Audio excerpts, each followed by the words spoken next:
Delhi police के head constable ने एक युवती के साथ दुष्कर्म किया और कई वर्षों तक अप्राकृतिक संबंध बनाए, दबाव देकर उसके साथ निकाह कर लिया और धर्म परिवर्तन भी करा दिया। इतना ही नहीं बल्कि पीड़िता के साथ उसके देवर ने भी कई बार संबंध बनाए और अत्याचार करते रहे। हापुड़ पुलिस ने पहले ही मामले में मुकदमा दर्ज कर जांच शुरू कर दी है। पीड़िता ने बताया कि आरोपियों ने किस तरह उसे अपने जाल में फंसाया। जी, मैं 2012 में दिल्ली में रहती थी। मैं कॉलेज में पढ़ाई कर रही थी उस टाइम पे। हम जहाँ रहते थे पुलिस कॉलोनी में, वहीं हमारे घर के नीचे वसीम का परिवार रहता था। उसके घर वालों से मेरी ऐसी आते जाते मुलाकात हो जाती थी। उसकी मम्मी बहुत मीठी मीठी बातें करती थी मेरे साथ में अपने धर्म के बारे में। एक दिन उन्होंने मुझे घर पे बुलाया और घर बुला के बोला कि आज मैं तुम्हें सेवइयाँ खिलाती हूँ। फिर वो सेवइयाँ खाने के बाद में मुझे ऐसे हो गया कि मुझे कुछ पता नहीं था, मुझे नशा जैसे हो गया।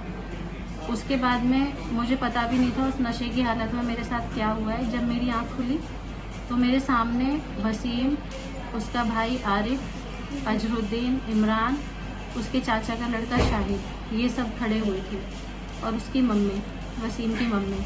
फिर ये मुझे डराने धमकाने लगे कि अब तुम्हें हमारे लड़के से शादी करनी पड़ेगी, अगर तुम शादी नहीं करोगी तो हम तुम्हारी सारे में बदनामी करा देंगे, सबको ये सब बता देंगे, फिर तुम कहीं की भी नहीं रहोगी, कहीं मुंह दिखाने लायक नहीं रहोगी। और वसीम ने, उसके भाइयों ने बोला कि और अगर इसके बारे में तुमने किसी को भी बताया तो हम तुम्हारे भाई को जान से मार देंगे। मेरा भाई उस टाइम बहुत छोटा था। इस चीज़ से बचने के लिए मैंने इनके दबाव में आके, फिर इन्होंने एक दिन पता नहीं किसी मौलवी के साथ में वहाँ पे ले जाके पता नहीं कहीं पे शादी करा दी। फिर वहाँ पे उस टाइम पे इन्होंने कुछ खाली और कुछ लिखे हुए कागज़ों पे दस्तखत कराए। वो साइन करने के बाद में फिर उन्होंने मुझे बताया कि अब तुम्हारा नाम इकरा हो गया है और अब वसीम से तुम्हारी शादी हो गई है। फिर मैं शादी करने के बाद फिर इनके साथ रहने लगी तो मेरे घर वालों से, मेरे परिवार वालों से कोई बातचीत नहीं होती थी, उनसे सब ताल्लुक टूट गए थे। मेरे घर वाले भी वहाँ से कहीं और शिफ्ट हो गए थे, मुझे पता भी नहीं था वो। फिर उसके बाद में इनके घर में भी अजीब तरह का टॉर्चर शुरू हो गया, हर वक्त मेंटली भी, फिजिकली भी। फिर वहाँ पे रहते रहते ऐसे ही उसके बाद में ये पता नहीं कैसी अजीब से हकीम से दवाइयाँ लेकर आता था वसीम, और वो दवाइयाँ मेरे को खिलाता था कि ये तुम्हारे लिए बहुत ज़रूरी हैं। वो दवाइयाँ खाने के बाद फिर मुझे नशा जैसे हो जाता था। उस नशे की हालत में ये मेरे साथ अननेचुरल, गलत तरीके से फिर रिश्ता बनाता था। उस चीज़ से जो मुझे तकलीफ़ होती थी वो मैंने अपनी सास को भी बताई। उसने बोला कि हमारे घर में तो इसी तरह की चीज़ें होती हैं और तुम कुछ कंप्लेंट नहीं कर सकती क्योंकि मेरे बेटे हैं, ये ऐसे ही करेंगे जो उनका मन आएगा।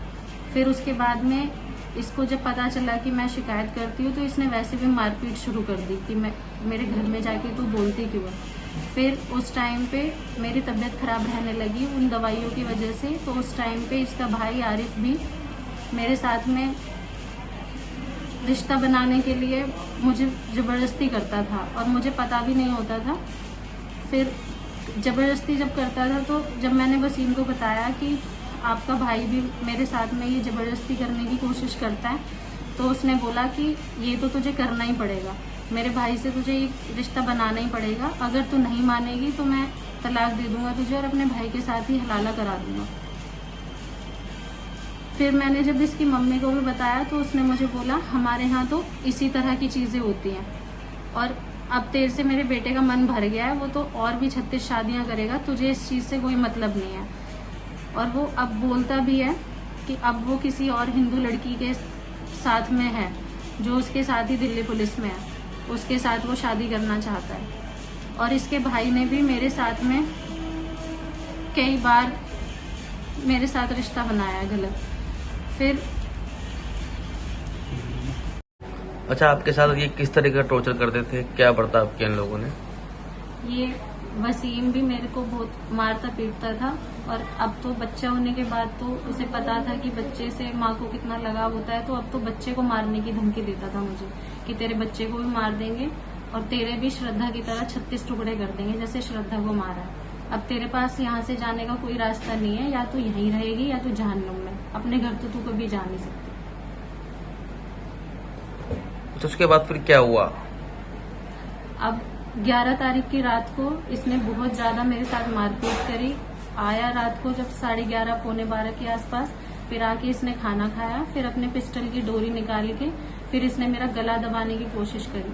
फिर मुझे उस दिन बहुत डर लगा। उस दिन मुझे यकीन हो गया कि अब तो ये मुझे मार ही देगा।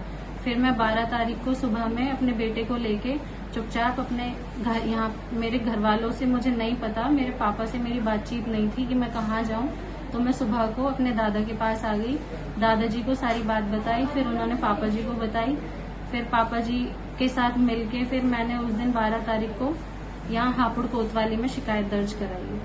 अच्छा, 18 दिन बीत गए हैं, क्या इसमें अब तक कार्रवाई हुई है? पता नहीं, 18 दिन बीत गए हैं, अभी तक इसमें किसी को ना गिरफ्तार किया है ना कुछ। मेरी प्रशासन से और सरकार से यही रिक्वेस्ट है कि प्लीज मुझे न्याय दिलाया जाए।